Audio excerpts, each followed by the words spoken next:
आजादी आई है क्या? अंग्रेजों ने चलाया था ये टैक्स का कानून हमें बर्बाद करने के लिए, व्यापारियों को बर्बाद करने के लिए। आजादी आई है क्या हमारे देश में? अगर भारतीय तंत्र होता तो भारतीय तंत्र हमेशा से एक सिद्धांत पर काम करता आया है। हमारे देश में एक बहुत बड़ा अर्थशास्त्री हुआ, उसका नाम था चाणक्य। बहुत कम लोग जानते हैं कि चाणक्य भी एक अर्थशास्त्री था। दुर्भाग्य क्या है कि हमारे अर्थशास्त्र की किताबों में चाणक्य का अर्थशास्त्र पढ़ाया ही नहीं जाता।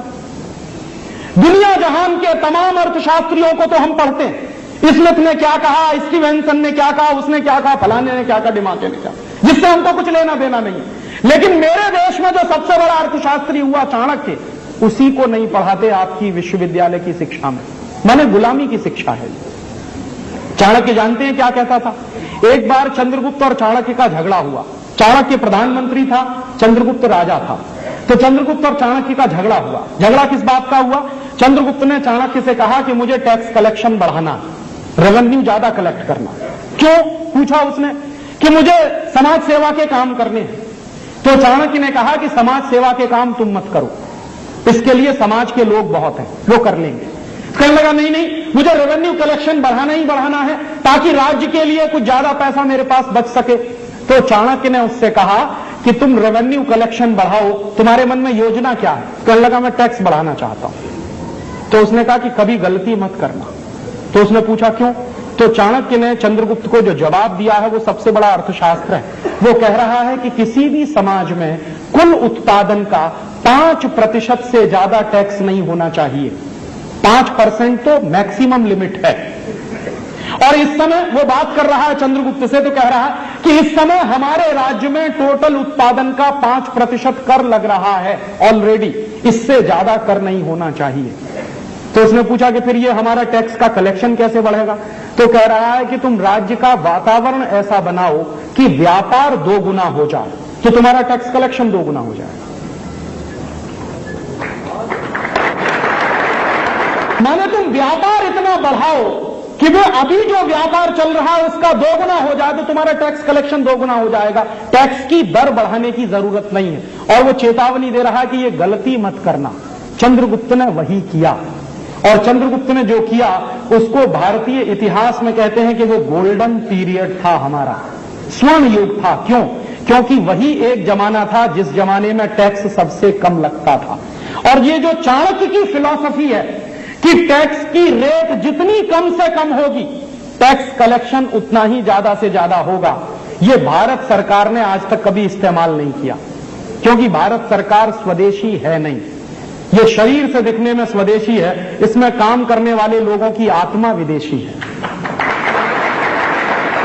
अगर उनकी आत्मा देशी होती तो चाणक्य की इस फिलॉसफी को कब का इस देश में लागू किया गया होता।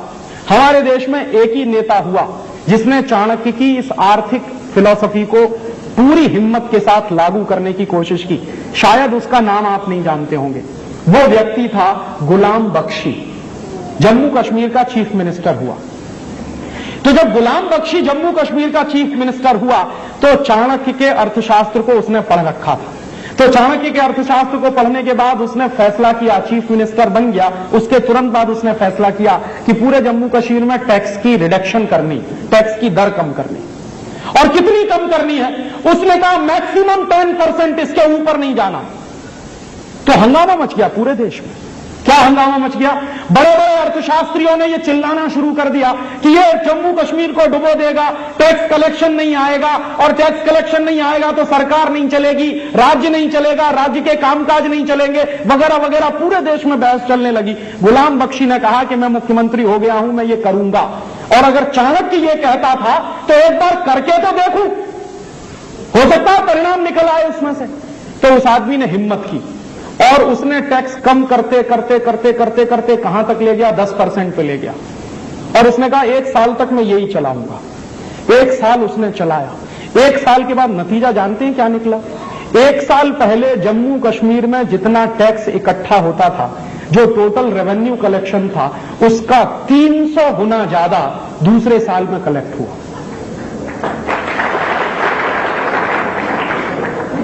माने जैसे ही उसने टैक्स की दर कम की, टैक्स का कलेक्शन उसका 300 गुना बढ़ा और सारे देश को उसने चुप करा दिया, उस एक व्यक्ति ने। और ये बात हिंदुस्तान में लागू होनी चाहिए थी।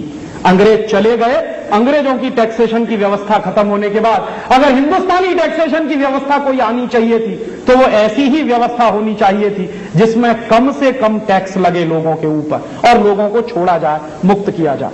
लेकिन दुर्भाग्य से हुआ उल्टा, अंग्रेजों ने जितने टैक्स लगाए उतने ही टैक्स आज आपके ऊपर लगे हुए हैं, डायरेक्ट और इनडायरेक्ट दोनों तरीके से। कभी कभी एक बार मैं कैलकुलेशन करता हूं, अगर साधारण रूप से आप सारे कानूनों का पालन करें, हर कानून का पालन करें जो टैक्सेशन के सिस्टम में बनाया हुआ है, तो हर व्यक्ति को 100 रुपए की आमदनी अगर वो कर रहा है तो कम से कम 110 रुपए का टैक्स देना पड़ेगा। तो नीतियां वही हैं जो अंग्रेजों के जमाने में चलती थी। और बंबई जैसे शहरों में, बड़े महानगरों में एक दिन मैं बैठा था, मेरा एक दोस्त है चार्टर्ड अकाउंटेंट, मैंने उससे कहा कि यार कुछ कैलकुलेशंस करते हैं कि ये टैक्सेशन का नेटवर्क है, इसको समझने के लिए।